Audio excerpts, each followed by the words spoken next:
I was talking with my cousin some time ago and I discovered something that I just can't stop thinking about. And I'm pretty sure that conversation has made my cousin a supervillain that thinks like Thanos. So if people randomly start disappearing, he may probably be the one responsible for it. But that aside, what were we talking about? To help you understand, I'll tell you two stories. So just listen. The first one is a story of Mr. Beast. And if you're thinking Mr. Beast, don't worry, relax. Mr. Beast started posting content at the age of 13 and he was obsessed with it.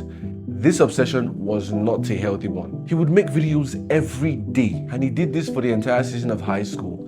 And then came the time for college. Not surprisingly, he didn't want to go because he loved making videos and he was okay with that. But he lived with his mom, and his mom, like every other mom who wants something good for their child, refused to let him stay at home. So because of his mom, he went to college for a few months. However, he actually wasn't going. Like he wasn't. This dude would pretend to go to school, park his car somewhere, and just keep making videos all day long. That's not such a great thing to do, so eventually things went south and his mom chased him out of the house.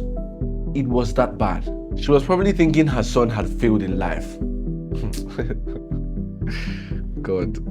As bad as things were, however, this guy kept making videos and he kept doing it non-stop until eventually he started making money off of it, and even got to the point where he started making more money than she was making, and things got better with them. Fun fact, his first viral video was a video of him counting from 1 to 100,000. Dude, if your brain is sharp, you should already get the picture of where I'm going to. If you haven't, don't worry, I won't spoil it for you. Before we go there, let's look at our second story. This is a story of Thanos.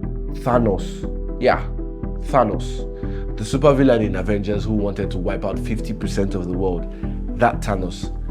That guy was a role model, sadly, in our discussion. But don't worry, we don't plan to kill anybody. Just listen. Thanos had a mission to wipe out 50% of the world, as we should all know. But in order to complete that mission, he needed to get different stones. One of the stones was called the Soul Stone. To get the Soul Stone, you need to give up a soul, as in a soul for a soul. And also, it has to be a soul that you care about, not just a random person. If you have not seen the movie, which I believe you have, but if you haven't, you would not believe who Thanos gave up. His daughter. I mean, not biological daughter, but that's irrelevant. This dude gave up his daughter for the sake of his mission. If you're very wise, you should already get where I'm going to. But let me bring it together for you. These two men, Mr. Beast and Thanos, both had a goal or a mission or what they wanted to achieve. But that's not all they had in common. They were both mad. And I say this in the most respectful way possible. They were insane. One had his mom crying because she thought he had lost it, and the second one was willing to give up something he loved so dearly for the sake of his mission. These events should be strong enough to wake anybody up, but not these two. They were in too deep to turn back. Now, if you think what this video is me advising you to be like them, you're very mistaken. The obsession they had was very unhealthy, so I would not advise you to do that. Anyways, I do think, however, that you need some level of that kind of obsession to be exceptional in whatever field you play. You have to see beyond what the average person says is normal or is okay. You will have to make decisions that people will look at and think, this guy is insane. This right here is why so many people are unsuccessful. And I don't say this speaking materially. Most people are incapable of thinking for themselves. And so if the majority says something is bad, they avoid it or abstain from it. If the majority says something is good, they swarm it like flies swarm light. And as a result, those people's limitations becomes yours too.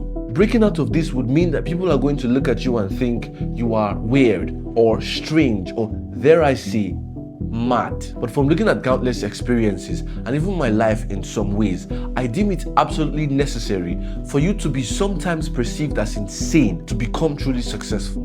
Don't misunderstand this and think that I mean you should do things that make people think you are insane. You will get the perception, but without the true success. And it's because the people who call you insane are not only going to eat you up when you fail, they are waiting for you to fail so that they can eat you up, just to prove themselves right. The point I'm making is that in the pursuit of greatness, there are going to be stages where the people around you are either ashamed of you, or they hate you, or they will cut you off. These stages are not flaws, they are part of the journey. The problem is that majority of the people give up in that stage, give up in that season. And the people who actually become successful are people who keep going through that season, just like Mr. Beast and Thanos. You know, I wonder what it's like to see your mom crying because she thinks you have failed in life and yet you choose to keep going, or to lose something you love so dearly and yet choose to keep going. You might say, oh, it's easier said than done.